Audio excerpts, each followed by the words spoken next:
With the release of Venom: The Last Dance, time to stop and rank all three films in Sony's Venom trilogy. My name is Max Emmerich. Welcome back to Max Talks Movies. If you're new to the channel, please hit that subscribe button and ring that bell for notifications so you can tune into all of my upcoming videos. We're almost at 250 subscribers, so please help us get there. I do movie and TV show reviews, movie franchise rankings like these, a box office show every Tuesday, and out of theater reactions. If you like any one of those things, please subscribe, ring the bell. There is something for you. Comment down below. What is your ranking of the Venom trilogy? If you want to include in Spider-Man 3, you can. I'm just choosing not to do that for this list. What is your ranking? Why? I love having these fun discussions with you. This is not the overall ranking. This is just my ranking of these movies based on my taste. We'd love to hear yours in the comments. And also, please like the video, the thumbs up button down below. So as I said, I'm not including Spider-Man 3. I'm just going to rank the Venom trilogy. We obviously have Venom 1, Let There Be Carnage, and The Last Dance. So without further ado, let's get into this ranking. And starting at number 3, don't even have to change anything here, Venom: The Last Dance. This, to me, felt like a jumbled, boring mess for the first 2 hours of the film, and then it kind of hit its stride towards the third act. What makes this movie watchable as it is Tom Hardy as this character, as the bromance between Eddie and Venom is on full display here. There's really no conflict between Eddie and Venom for the first time in the franchise, so they're just on the same page having a lot of fun. But for me, while they're having a good time in the movie, I just found myself utterly disappointed by this movie. I wasn't expecting this to be a good movie, good movie. I just wanted to have an okay, just a fun time in the theater, like I did with maybe one or two films in this franchise. But here, the first two acts are kind of mind-boggling, boggling because it feels like Eddie and Venom have nothing going on for the first hour of the movie. They're kind of just on a road trip. They go to Vegas. There's kind of just nothing there from a story level. For those characters, and the only way we get them into the third act is by the script force feeding a scene where Eddie has to turn into Venom, so for him to be able to become part of the third act, because of the codex. The whole movie establishes that Eddie and Venom try to avoid turning into full Venom. And then because they need to do a dance number, they make him full Venom, and that's how he gets captured into the third act. That didn't really make a lot of sense. I was excited for the additions of both Juno Temple and Chiwetel Ejiofor, but both just felt very one note. And Juno Temple's scenes in particular do feel cut. They were trying to establish a storyline with her brother, but once you get to the end, it just feels like there was nothing there for her character other than being a one-note scientist and Ejiofor being a one-note military officer. So I had fun with the symbiote on symbiote third act. The main villain of the movie isn't even in the movie other than an exposition dump and a mid-credit scene. So it just feels like a waste of a big-time villain for this movie. At number 2 for me is the original Venom movie back in 2018. Did not know after this movie, here we are 6 years later talking about a trilogy. This movie got to around near billion-dollar film. And this to me is kind of the best of the franchise and the worst of the franchise, where this to me is kind of like right down the middle. I don't hate this movie. As I said, Tom Hardy was perfect casting for this kind of bromance story they were going for in this franchise with Eddie and Venom.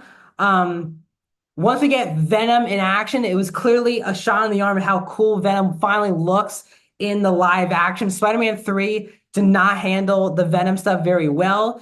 And from a comic reader and someone who plays video games and stuff like that, I kind of been waiting my whole life to see a cool looking Venom done right on the big screen. To see that here was really cool. But for me, this definitely has the biggest issues in tone. This movie definitely feels like a way too early 2000s comic book movie. Like, you couldn't really figure out what direction to go. Venom doesn't even come into the play until around 50 minutes into the movie. And the first 40 minutes is kind of just boring, generic superhero stuff where Eddie Brock is a reporter. There's a stereotypical billionaire villain who's played by Riz Ahmed in this movie. You have the romance going on with him and Michelle Williams. It feels like you've seen the first 50 minutes of this movie just a billion times. The biggest issue that this movie has for me, though, as a Venom fan, that I think the two other films improved on was we had the Venom and the Riot fight towards the third act. Really, every fight with Venom took place at night. And it led to, because we're having Venom, a black suited character, and Riot, also a very similar suited character, fight each other in the pitch black. I couldn't really tell. You can't really tell what is going on for this big third act fight. When Eddie dies, you kind of just feel nothing. You don't feel like there's any stakes, even though the main character is supposedly dead until Venom saves him. So this movie, I think, from a look perspective, is probably the worst looking of the three movies because there's times I just can't tell what the hell is going on in the action scenes. But you do have kind of crazy, zany Tom Hardy, which I really enjoy. So this is a mixed bag where it has pretty much a bare bones plot, but because of the lead performance, it makes it watchable enough for me. The only movie I would give like a fresh review on in this franchise is Venom: Let There Be Carnage, which is my favorite of the trilogy.